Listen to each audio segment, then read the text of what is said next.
Thank you very much, Robert, and all those who've been working behind the scenes to put this conference on. I wish I was there in person. I'd try and sit down there by the front, next to Jill and Jean, I think. But I'm really looking forward to just spending this short presentation with you. And I'm relieved because I don't have to cover very much because, yes, Jill and Jean can cover so much in the next 3 hours. I want to just mention that, yes, I work at Dulwich Centre here in what's known as Adelaide these days, in this continent. I don't know if you've seen this sort of picture of Australia before. It's a image that conveys the hundreds and hundreds of different Aboriginal nations, the First Nations of Australia. And I'm here in Adelaide, which is on the lands of the Kaurna people. And in Australia these days, this is how we always begin any presentation, acknowledging which country we are on, whose country we are on, and also acknowledging Aboriginal elders. And there's a particular Aboriginal elder, Auntie Barbara Wingard, who I just want to mention. She's only recently passed away. In fact, we just had her wake just 2 nights ago, so she is so much in my thoughts. It's not the topic of today's presentation, but Aboriginal narrative practitioners are doing some extremely exciting work here. One of the current most exciting innovations in terms of how narrative practices are being used in this continent. But I'm speaking into your continent, into Europe, into Germany. And Robert gave me a very interesting topic. Yes, about narrative perspectives in counselling and community work, but he also asked, could I share some of my personal connections, personal histories in relation to these ideas and why they're important to me. So I'm going to do that. And I thought I could do that through 3 stories, 3 songs, and try and convey 10 principles. Now, these are not the 10 principles of narrative counselling and community work. They're just 10 principles that mean a lot to me, and the stories come from both a counselling or one-on-one conversation that I shared and also a community work story. So I'm trying to cover the topic and also convey some of my personal connections to these ideas, which mean a lot to me. They have changed how I see the world and what actions I can take in relation to all that is happening in this land. So story number 1, and also song number 1. I was 23 when I first came in contact with narrative practice. Are there any people who are 23 in the room? Maybe. I think I see a few movements. Anyway, I was 23. I was working in prisons. I was also working in schools. And the reason I was in those 2 contexts was because I was struggling to understand masculinities in Australia. I don't know about in Germany, but in Australia, the dominant masculinity is really weird and causes so much harm. And I was reading everything I could to try to comprehend this and to think, what part could I play to prevent men's violence? And I came across a publication from Dulwich Centre, and it was called Men's Ways of Being, and it was created through a gender partnership, women and men working together to try to address gender injustice. These days, those gender partnerships include non-binary and trans folks. It's a multi-gendered partnership. And I could spend this whole time and the whole morning talking about what these partnerships mean to me, but I won't, because I want to convey the principles that emerged when I then first went to Adelaide. So I came to an intensive, a 5-day workshop, and I stayed in a youth hostel, and the people in the youth hostel were snoring pretty significantly, which had an upside because it meant I could stay up basically every night and rewrite my notes. And there was so much to think about. I'm just going to mention 5 principles. 4. Bad maths. I put 4 at the top, but there seemed to be 5. That was a test. Did anyone notice that? Anyway, I've only just noticed it. 5 principles that emerged in this workshop for me. Michael White, in this workshop, he conveyed that no matter how debilitating, how overwhelming, how distressing a particular situation was, that there would always be another storyline. If someone had come to understand themselves as hopeless, as a useless person, a broken person, there would always be other storylines of identity, and that it was going to be my job and our job as narrative practitioners to make possible these other stories, to elicit them and to strengthen them in some way. I love this idea. Okay, so something about my work back in the prison was going to be about making space for alternative stories. Secondly, how do we make this possible? What do we listen for? And one of the openings to these other storylines was to listen to what people give value to, what they care about, what they stand for.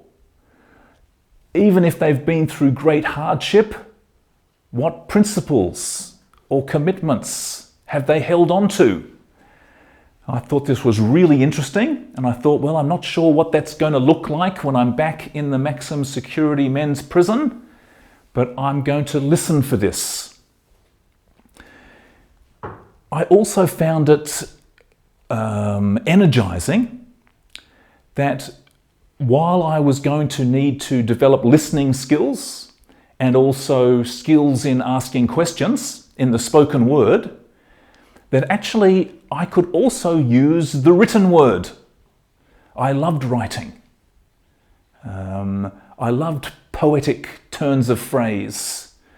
I loved trying to find meaning in the written word also. So when Michael White spoke about how we could ask permission and then rescue people's words, we're not rescuing the person, we're, with permission, writing down their exact words and phrases so that they can have a longer life, rescuing the person's words so that they can have a longer life. I thought this was a beautiful idea. And that we could then turn those into honouring documents. If people were carrying around with them perhaps a psychiatric file, which was just full of stories upon stories of pathologizing descriptions, wholly negative descriptions about their life, as a narrative practitioner, I could create a different sort of document. I loved the ideas of certificates, of letters, and I was curious about what sort of documents could work back in the prisons. And finally, there was this notion of resonance.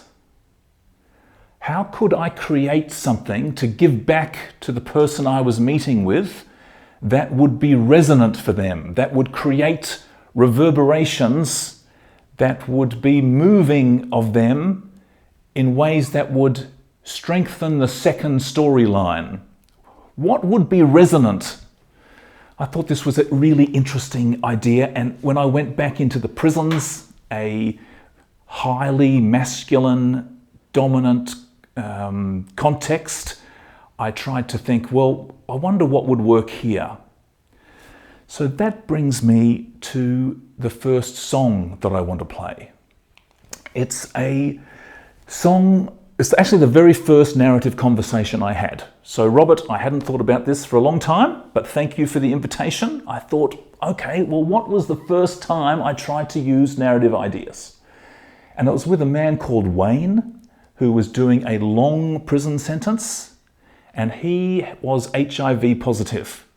He knew that he was going to die in prison, and he'd had a pretty tough life, and in some ways there was a pretty strong negative dominant story. But I was going to try out my new skills, and I knew that there were some things that were important to him that I could start with. I knew he had a job in the prison, in the education department, which was where I was working. And I also knew he was in a relationship with a transgender woman who was living in the prison.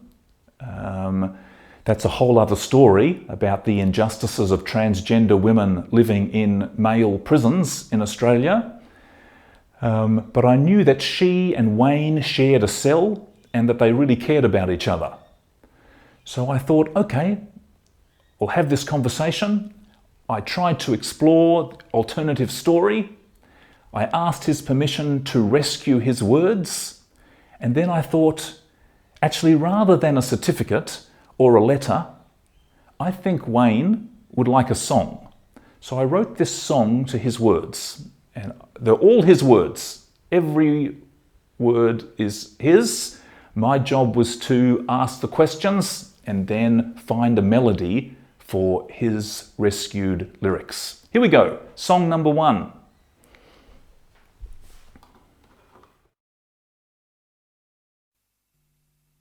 If you know you're gonna die behind these walls, it sure brings new meanings to life.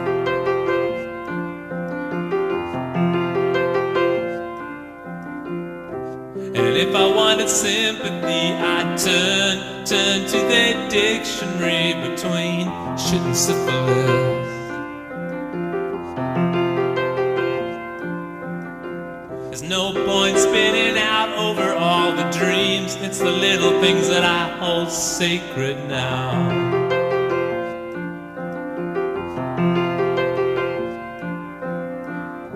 I had a conversation today and all the pieces fit. I put something to somebody else and I did my job the best I could do it.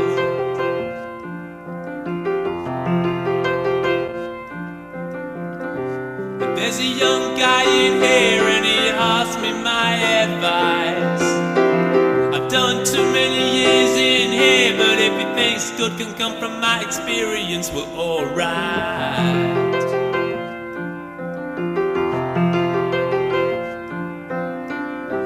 Well, years back then his soul became a shield. In order to survive this place, my heart gave steel. It wasn't till I realized that these years just don't keep marching on. She offered me the strength to change the road I was on.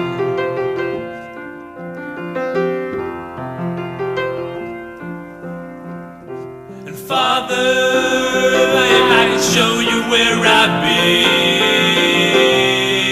and just where I'm going, I wonder how you'd feel.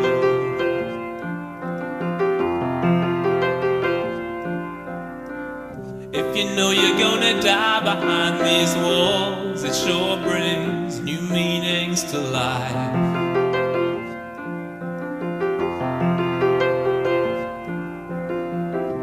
And if I wanted sympathy, I'd turn to the dictionary between shit and syphilis. There's no point spinning out over all the dreams. It's the little things that I hold sacred now.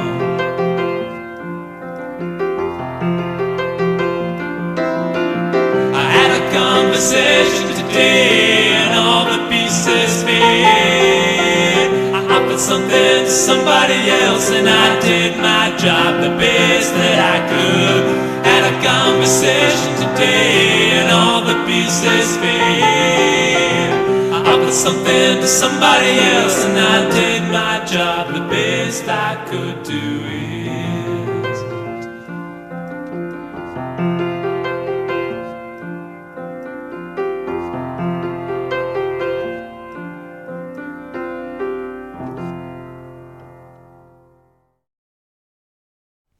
Okay, so there's some pretty lines that, of course, I could never have written. That one about not turning for sympathy unless you're looking between shit and syphilis is one I've remembered all these years. I just want to give you a chance to turn to the person next to you just for a few minutes and discuss these principles. I realize that you won't necessarily be writing songs in your practice. Most narrative therapists do not use song in the same way that I do. But actually, if you're interested in this, you can always collaborate with a songwriter. So often songwriters are looking for inspiration, and I think narrative therapists can provide that inspiration, or the people that they're working with can, with their words, with their lyrics. But I just want to give you a chance to think about, there's always another story, listening for what people give value to, rescuing their words and creating resonant forms of documentation. Just give you a couple of minutes to discuss that with the person next to you.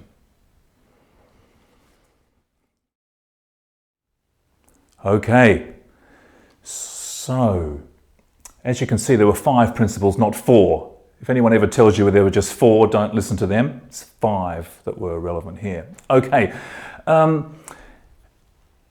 the next story and song that I want to share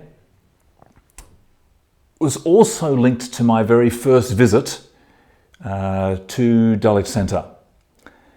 And I was absolutely fascinated by how Michael White was using these ideas in counselling conversations, in therapy conversations. And then at the same time, I was also introduced to various community projects that were happening. And at Dulwich Centre, the narrative therapy has never been separate from group conversations and from broader collective projects. They all intermingle. And I love this. I loved it then and I love it still. One of the most significant projects that I learnt about was called the Power to Our Journeys group. And actually, Jill and Jean were influential in publishing one of the collective documents from this group quite some years ago. To give you just a bit of background, Michael White was meeting with people who had received diagnoses of schizophrenia and had been having very considerable struggles in relation to their mental health. They'd spent quite some years within psychiatric hospitals, and often psychiatry had come to the point where they didn't think they had anything else to offer. And that was when people were referred to Michael White. And he was meeting with people individually and having significant narrative therapy conversations. And then he also formed a group. And this was the group that was called Power to Our Journeys.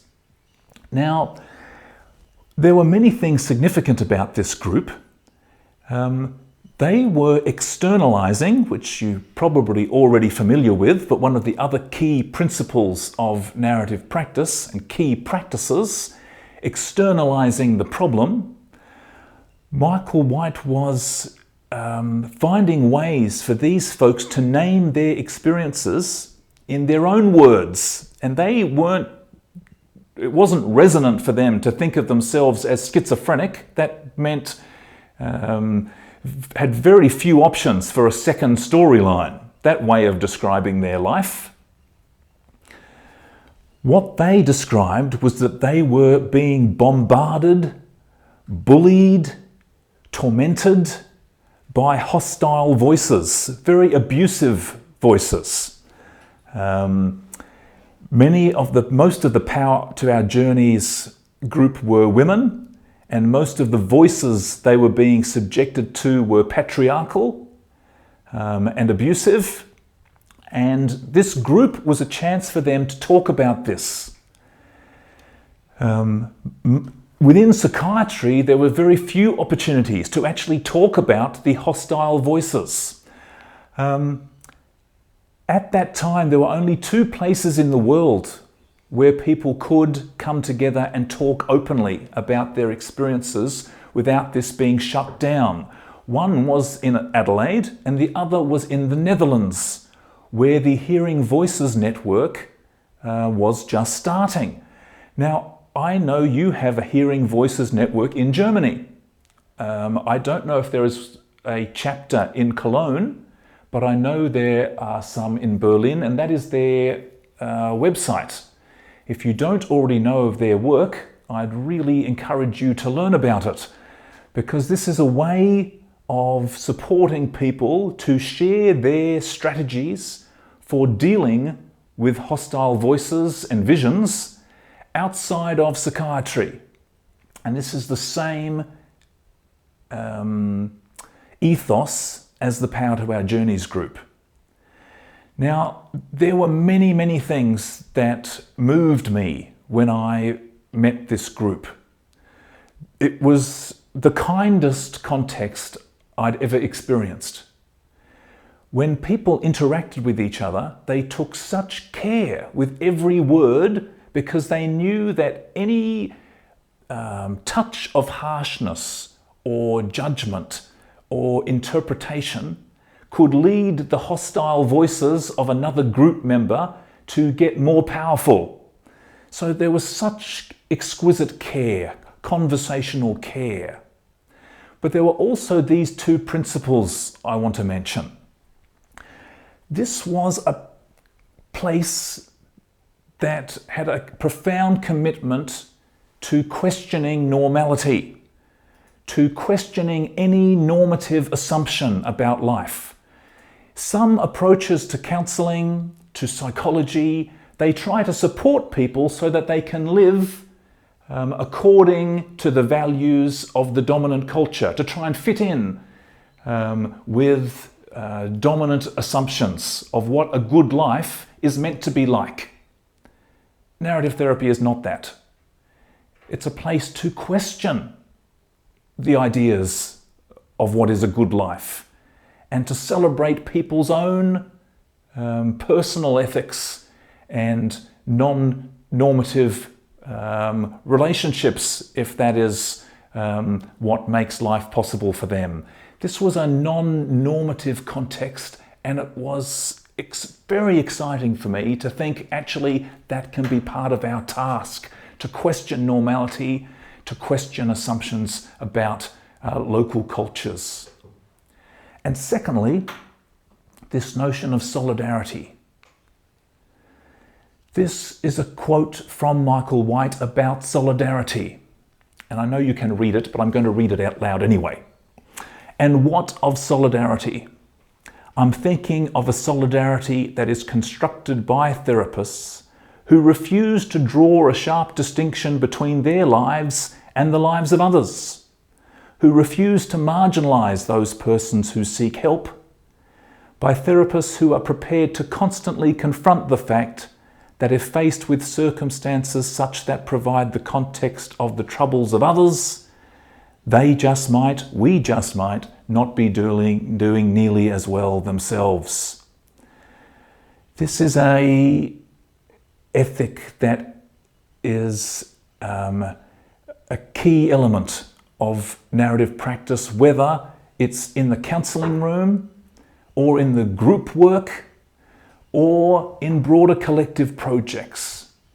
And the Power to Our Journeys group was also part of a broader alternative community mental health project, a mental health project that involved not ever calling the police, not ever involving broader coercive systems, and the therapy, the group work, and this collective project all worked hand in hand. I want to play the second song now. It's the Power to Our Journeys song. It's not the original recording. I wish it was, but I've lost it. In the original recording, Sue Ridgway, who is the co-writer of this song, she was a key member of Power to Our Journeys, a lesbian feminist political activist who, after she started hearing hostile voices, described herself as now an activist in her own mind, trying to deal with the patriarchal voices. In the original recording, she played the saw with a violin bow and a saw. It's a fantastic instrument, but this is a more recent version of the Power to Our Journeys song. Here we go.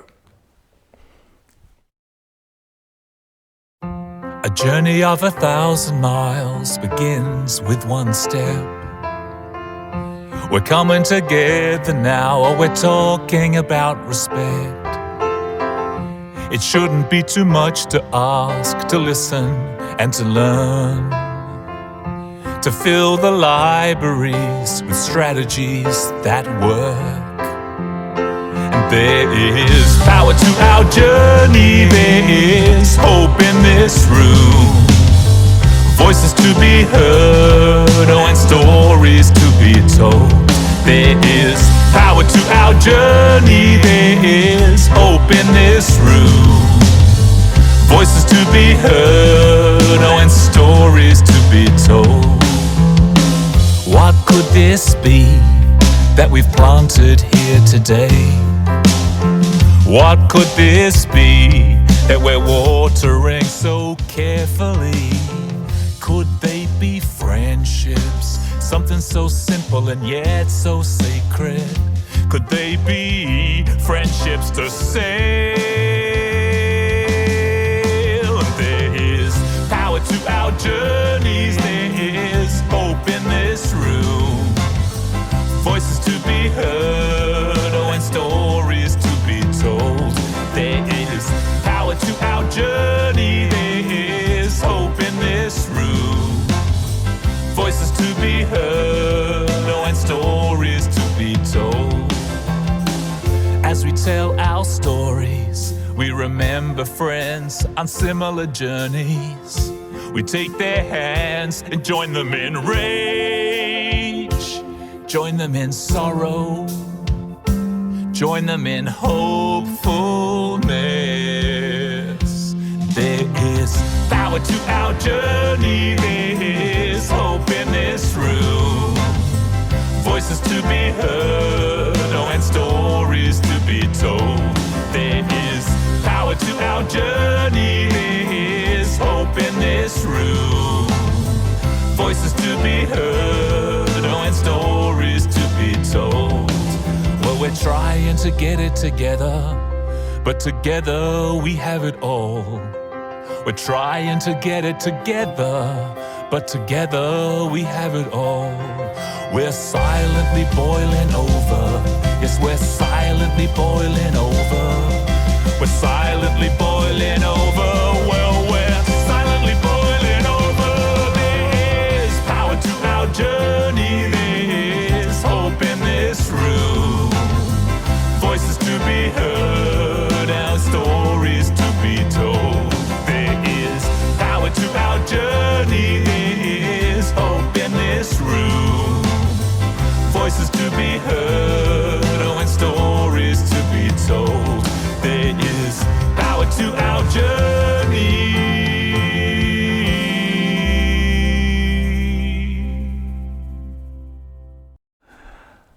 Okay, so this is a collective song this time.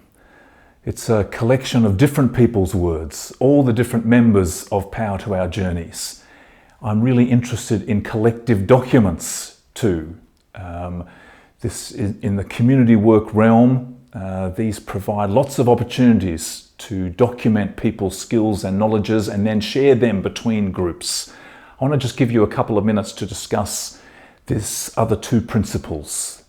This idea that narrative practice is a non-normative practice. I don't know how you say that in German. I'd quite like to learn that in German, non-normative practice. And this notion of solidarity. Give you just a couple of minutes to discuss that. Okay, we might come back together again and I'll just share one more story, one song, a couple of other principles.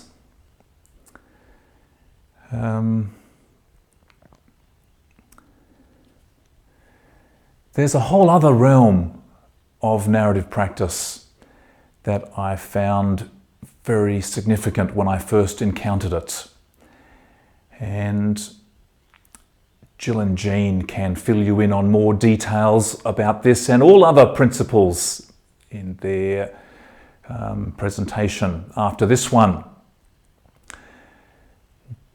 Back in the 1980s now, Michael White wrote a paper called Saying Hello Again. If you're not already familiar with it, I can easily send a copy to Robert. He can share it with you all.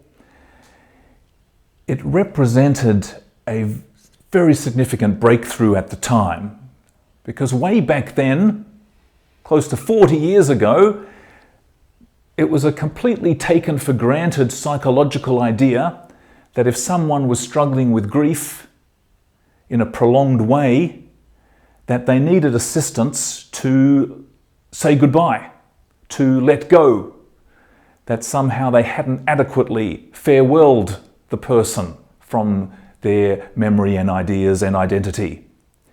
Now, that's no longer the case because there's now a whole field called continuing bonds.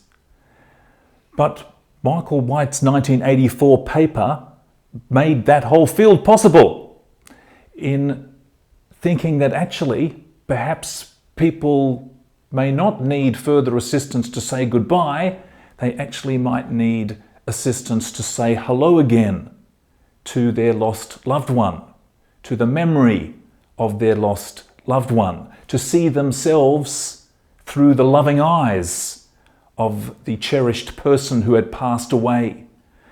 When I learnt about this, it was very, very moving to me. And this idea is extended in what are called remembering conversations that are influenced and linked to the work of an anthropologist, Barbara Meyerhoff. I'm not going to talk any more about them. I'm going to actually share a song that, in a context that neither saying hello again or remembering conversations actually quite worked. And I'm only sharing it because Robert asked in relation to personal connections to these ideas. So I'm going to share a song I don't usually share. It's a song that I wrote this time in relation to my own experience. And so for the first time, this song has my own words in it. And I wrote it because I was trying to respond to and find my way through a complex lament, complex loss, complex grief. I'd been trying to have a child with two lesbian friends, and I knew this was I'd never wanted to be part of a nuclear family. I come from a very anti-nuclear family, nuclear disarmament family, but also personally, I knew that a nuclear construct was not the way I wanted to go. This opportunity arose and we tried to have a child together, and my friend did get pregnant, and then she miscarried after some time. And I knew that that was probably the only, for various reasons, it wasn't going to work to try again. And so I knew that this was a saying goodbye to something. But saying hello again and remembering conversations wasn't the go. And the reason I'm also sharing this is I think there are many complex, nuanced experiences of loss and lament. And in this situation, when you hear this song, you'll see that the lyrics are actually all questions. And I've also worked in lots of communities who've experienced too much grief. And sometimes when I've gone into those communities, someone has said, all we have are questions. They're actually unanswerable questions. Sometimes lament, loss, grief bring unanswerable questions. And I'm actually really interested in ways of honouring those unanswerable questions and perhaps finding ways they can be shared. People can come together in their unanswerable questions. And so I'll play this song. It's a eulogy for an unborn child. It also has one other lyric that tries to convey more than one sentiment at once. Because I don't think we just have multiple stories. Sometimes we also have emotions, feelings, experiences that have more than one sentiment. And I think narrative practice can also try to assist people to name their experiences in all their complexity, in all their nuance, and sometimes artistic listening and lyrical listening, I think, can help. Anyway, here's the last song. Robert, first time I've shared this in a workshop, I think, but I did sing it at a narrative therapy and community work conference at the time. Anyway, it's been interesting to think about because I want to think more about how can we assist people to share their unanswerable questions. Here we go, last song. How do you say farewell to someone whom you've never met and will never see? Do you compose a eulogy to sing to the moon, the stars and the sea?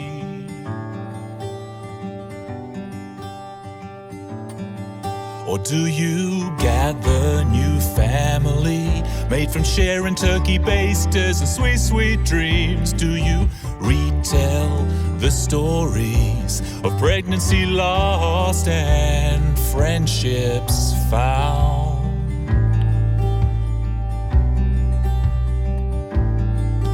As you celebrate the births around you, do you glance away discreetly? As you watch your parents growing older, do you marvel at all of life's mysteries?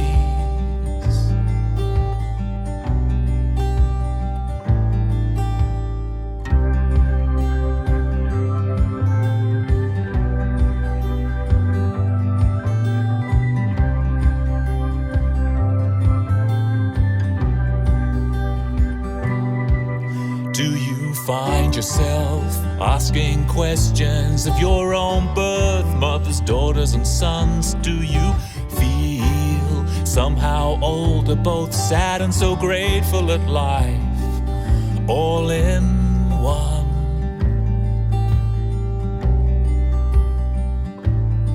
How do you say farewell to someone whom you never met and will never see? Do you compose a eulogy to sing to the moon, the stars and the sea?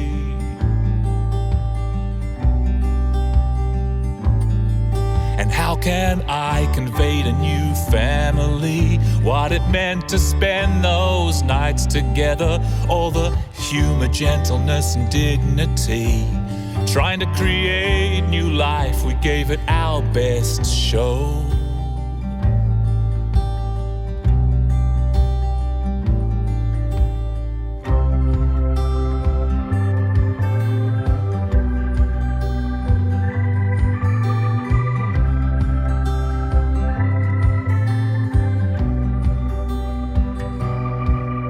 Do you say farewell to someone whom you've never met and will never see? Do you compose a eulogy to sing to the moon, the stars and the sea? I guess we'll see.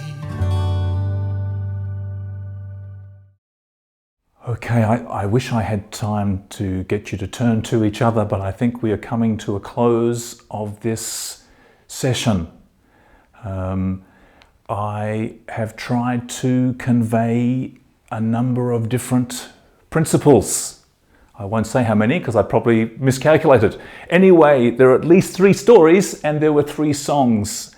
And I hope these principles might be one way of conceptualizing narrative perspectives in counseling and community work. We're always dedicated to alternative stories, to preferred storylines. We're on the lookout for what people give value to. Sometimes not so obvious, but crucial that we manage to make this visible. We're rescuing people's words and then creating resonant forms of documentation. I've shared songs because songs are my... that's what I love and what I do. Others use the written word, imagery. Any form of artistic practice can accompany narrative practice. I've conveyed that principle of solidarity and hopefully this ethos of non-normative practice. And then I've just mentioned these realms of saying hello again, remembering, but also moving beyond this and trying to share unanswerable questions. Speaking of unanswerable questions, I wish I could answer your questions, but I don't think I've got the possibility to do so. So Robert, I just want to thank you, danke schön, very, very much for the invitation. And I wish you very, very well for the rest of your Congress.